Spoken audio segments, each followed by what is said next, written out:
कधी विचार केलाय का की शब्दांमध्ये किती ताकद असते? एक चुकीचा शब्द नाती तोडू शकतो, तर योग्य वेळी साधलेली शांतता मोठ्यात मोठे वाद टाळू शकते. आज आपण याच शांततेच्या शक्तीबद्दल एका प्राचीन बौद्ध शिकवणीच्या खूप खोलवर जाणार आहोत.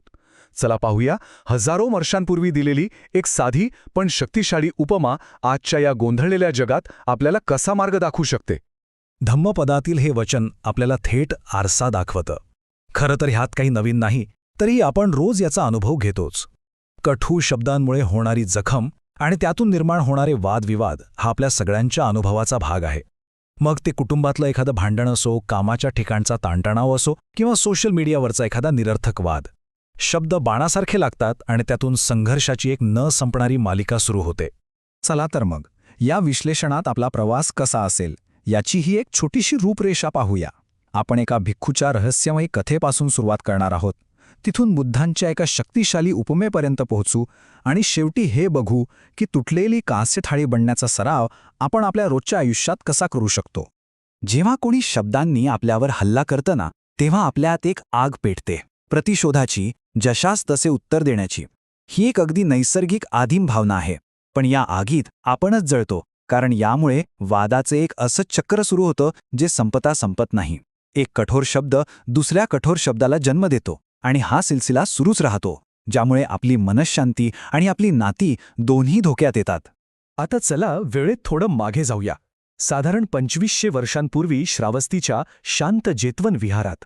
जरा कल्पना करा, दुपारच्या उन्हाची तिरीप झाडांमधून हळुवारपणे झिरपतीये, अगरबत्तीचा तो मंद पवित्र सुगंध वातावरणात भरून राहिलाय आणि हजारो भिक्खू शांतपणे ध्यानात बसले आहेत. याच पवित्र वातावरणात थेर कोंडाधान नावाचे एक भिक्खू राहत होते आणि त्यांच्यासोबत एक अशी विचित्र गूढ घटना घडत होती ज्यामुळे केवळ विहाराच नाही तर संपूर्ण राज्यात खळबळ माजली होती. या घटनेची सुरुवात झाली एका विचित्र भासाने. कोंडाधानांच्या मागे लोकांना एक स्त्री दिसू लागली, ज्यामुळे त्यांच्या चारित्र्यावर संशय निर्माण झाला. ही गोष्ट वाड्यासारखी पसरली आणि थेट राजापर्यंत पोचली. राजा पसेनिधीने स्वतः विहाराला वेढा घालून तपास केला, तेव्हा सत्य समोर आलं की ती स्त्री खरी नव्हती, ती एक माया होती. पण या घटनेने एक नवीनच समस्या निर्माण केली. राजा कोंडाधानांच्या साधनेने इतका प्रभावित झाला की त्याने त्यांना विशेष मान दिला आणि यामुळे इतर भिक्खूंमध्ये मत्सर जागा झाला. याच मत्सरातून त्यांनी कोंडाधानांचा अपमान केला आणि इथेच रागाच्या भरात कोंडाधानांनी तीच चूक केली ज्याच्या विरोधात बुद्ध नेहमी शिकवत आले होते. त्यांनी खोटे आरोप करत कठोर शब्दांचा वापर केला. जेव्हा हे सगळं प्रकरण बुद्धांपर्यंत पोहोचलं, तेव्हा त्यांच्या केवळ शांत आणि करुणामय उपस्थितीनेच तिथलं वातावरण बदलून गेलं. त्यांनी आपल्या दिव्यदृष्टीने पाहिलं की या समस्येचं मूळ या जन्मात नाही तर खूप आधी पेरलं गेलं होतं. त्यांनी कोंडाधानांना सांगितलं, तू जे भोगत आहेस ते तुझ्याच कर्माचं फळ आहे. बौद्ध तत्त्वज्ञानानुसार आपण जे काही करतो, बोलतो किंवा विचार करतो त्याचे परिणाम आपल्याला भोगावे लागतातच. कोंडाधानाने देवतेच्या रूपात असताना केवळ गमतीत 2 जवळच्या भिक्खू मित्रांमध्ये फूट पाडली होती. त्याच कर्माचं फळ म्हणून आज त्यांच्यावर हा खोटा आळ येत होता. बुद्धांच्या या स्पष्टीकरणाने संपूर्ण वातावरणाचं स्वरूपच बदललं. आता तो केवळ भिक्खूंमधला वाद राहिला नाही तर कर्माच्या अटळ नियमाचं एक जिवंत उदाहरण बनलं होतं. आणि याच संघर्षाच्या पार्श्वभूमीवर बुद्धांनी ती शिकवण दिली जी केवळ त्या भिक्खूंसाठीच नाही तर आपल्या सर्वांसाठी आजही तितकीच मौल्यवान आहे. त्यांनी शब्दांच्या सामर्थ्याबद्दल आणि शांततेच्या मूल्याबद्दल 2 महत्त्वाचे श्लोक सांगितले. आता आपण त्या पवित्र पाली श्लोकांचं पठण ऐकूया. मावसोच्छा परुसंकच्ची उत्तापटिवदे यूतम दुःखाही सारंभकथा पतिदंडाफुसे यूतम. या श्लोकाचा अर्थ एका वैश्विक सत्याला स्पर्श करतो. आपण जे शब्द या विश्वात पाठवतो ते प्रतिध्वनी बनून आपल्याकडेच परत येतात. जर आपण कठोरतेचं बीज पेरलं तर आपल्याला वादळाचंच पीक मिळेल. रागातून सुरू झालेला संवाद नेहमीच दुःखाच्या सागरात संपतो. या श्लोकात एक खूप महत्त्वाचा शब्द आहे, सारंभ कथा. सारंभ म्हणजे संघर्ष किंवा क्रोध आणि कथा म्हणजे संभाषण. पण हा फक्त रागात बोलण्यापुरता मर्यादित नाहीये. याचा खरा अर्थ आहे असं बोलणं ज्याचा हेतूच मुळी समोरच्याला कमी लेखणं असतो, त्याला अपमानित करणं, त्याच्यावर वर्चस्व गाजवणं हा असतो. ही एक मानसिक विकृती आहे जी शब्दांच्या रूपाने बाहेर पडते. सत्से नेरेसी अत्तानम कंसो उपहतो यथा एस्सह पत्तोसी निब्बाणम सारंभोतेन विज्जती. आणि इथे बुद्ध आपल्याला एक अशी अविस्मरणीय उपमा देतात. शांततेची, निर्वाणाची अवस्था कशी असते? ती एका तुटलेल्या कांस्य थाळीसारखी असते.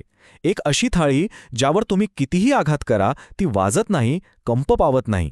बाहेर जगात काहीही होते, आतली शांतता कायम राहते. हीच तर खरी मानसिक शक्ती आहे, नाही का? एक गोष्ट आपण स्पष्टपणे समजून घेऊया. तुटलेली कांस्य थाळी म्हणजे कमजोर किंवा निष्क्रिय असणं अजिबात नाही. उलट ही तर प्रचंड शक्तीची अवस्था आहे. याचा अर्थ आहे प्रतिक्रियाशील नसणे. जेव्हा बाहेरचं जग आपल्यावर टीका किंवा स्तुतीचे आघात करतं तेव्हा आपलं मन कंप पावत नाही. ते त्या आघाताला शोषून घेतं, पण त्याचा प्रतिध्वनी निर्माण करत नाही. म्हणजे रागाचा किंवा अहंकाराचा नवा तरंग निर्माण करत नाही. हीच निर्वाणाची म्हणजे सर्व संघर्षांच्या पलीकडची स्थिती आहे. चला आता जरा या कथेचा मानसशास्त्रीय विश्लेषण करून बघूया. बुद्धांच्या शिकवणीचा चष्मा लावून पाहिलं तर या संघर्षात नक्की कोणत्या 2 प्रकारच्या चुका झाल्या होत्या ते आपल्याला स्पष्ट दिसेल. इथे 2 प्रकारच्या चुका आहेत आणि त्या समजून घेणं खूप महत्त्वाचं आहे. इतर भिक्खूंनी जे पाहिलं त्यावर आधारित निष्कर्ष काढला. त्यांची चूक तथ्यात्मक होती. त्यांना वाटलं की ती स्त्री खरी आहे, पण कोंडाधाणाची चूक जास्त खोल, जास्त गंभीर होती. त्यांना माहीत होतं की इतर भिक्खू स्त्रियांसोबत फिरत नाहीत, तरीही त्यांनी रागाच्या भरात खोटा आरोप केला. त्यांची चूक वास्तवाच्या मूलभूत समजाबद्दल होती. त्यांना असं वाटलं की रागाला रागाने उत्तर देणं, अपमानाचा बदला अपमानाने घेणं हेच योग्य आहे. थोडक्यात सांगायचं तर एकाची चूक होती पाहण्याची, तर दुसऱ्याची चूक होती समजण्याची. आणि हेच बौद्ध तत्वज्ञानाचं सार आहे. कोणतीही वाईट कृती, मग ती शब्दांची असो वा शरीराची, ती निव्वळ दुष्टपणातून जन्माला येत नाही. ती जन्माला येते अज्ञानातून, एका मोठ्या गैरसमजातून. आपल्याला वाटतं की राग व्यक्त केल्याने, प्रतिशोध घेतल्याने समस्या सुटेल, आपल्याला आराम मिळेल. पण हा वास्तवाचा गैरसमज आहे. राग हा कधीच उपाय नसतो, तो स्वतःच एक समस्या आहे. पण आपण स्वतःला विचारूया, किती वेळा आपण याच गैरसमजात जगत असतो? तर मग या प्राचीन ज्ञानाला आपण आपल्या रोजच्या जीवनात कसं आणायचं? चला, स्वतः एक तुटलेली कांस्य थाळी बनण्याची कला शिकूया. ही 3 पायऱ्यांची एक सोपी पण खूप शक्तिशाली प्रक्रिया आहे. पहिली पायरी आहे जागरूकता. जेव्हा कोणी कठोर बोलतं तेव्हा त्याला एक आघात म्हणून ओळखा. दुसरी पायरी आहे स्वीकृती. तुमच्या आत राग, दुःख, अपमानाच्या ज्या भावना निर्माण होतात ते कंपन आहे हे मान्य करा. त्यांच्याशी लढा देऊ नका, त्यांना फक्त अनुभवा. आणि सर्वात महत्त्वाची तिसरी पायरी आहे निवड. प्रतिक्रिया न देण्याची, प्रतिशोध न घेण्याची जाणीवपूर्वक निवड करा. त्या कंपनाला आपल्या आतच शांत होऊ द्या. कामाच्या ठिकाणी हे आपल्यापैकी बऱ्याच जणांच्या बाबतीत घडतं. अशा परिस्थितीत तुटलेली कांस्य थाळी बनण्याचा सराव म्हणजे काय? तर भावनांच्या आहारी न जाता फक्त तथ्यांवर लक्ष केंद्रित करणे. कदाचित असं म्हणता येईल, मला वाटतं इथे काहीतरी गैरसमज होतोय, आपण वस्तुस्थिती पुन्हा एकदा तपासूया का? हे शांतपणे सांगून वादाला तिथेच पूर्णविराम देता येतो. सोशल मीडियावर तर हे रोजचंच आहे, नाही का? अनोळखी लोक आपल्याला मुद्दामून डिवचतात.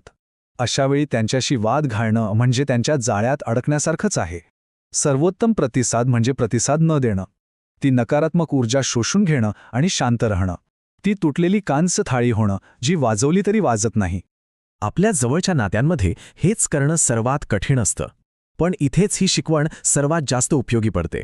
जेव्हा आपली प्रिय व्यक्ती रागात काहीतरी बोलते तेव्हा शब्दांवर प्रतिक्रिया देण्याऐवजी त्या शब्दांमागे लपलेल्या वेदनेला ऐकण्याचा प्रयत्न करा.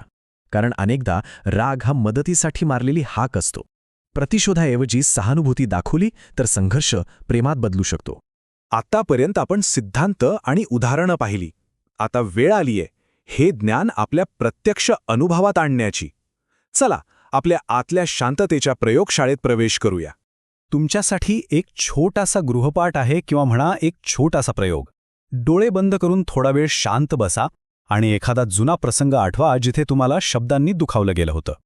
त्यावेळच्या भावना पुन्हा अनुभवा, तो राग, ती वेदना. आणि आता फक्त कल्पना करा, जर त्या क्षणी तुम्ही तुटलेली कांस्य थाळी बनला असता, शांत राहिला असता, तर काय वेगळं घडलं असतं? त्या प्रसंगाचा शेवट वेगळा असता का? याच कल्पनेतून आपल्याला सरावाची खरी दिशा मिळेल. आणि शेवटी हा एक प्रश्न मी तुमच्यासाठी सोडून जातोय. शांतता म्हणजे केवळ आवाजाचा अभाव नाही, ती एक सखोल, शक्तिशाली अवस्था आहे. जेव्हा बाहेरच्या जगाचा कोणताही गोंधळ तुमच्या आतल्या शांततेला भंग करू शकत नाही, तेव्हा त्या शांततेचा स्वतःचा एक नाद असतो, एक शक्ती असते.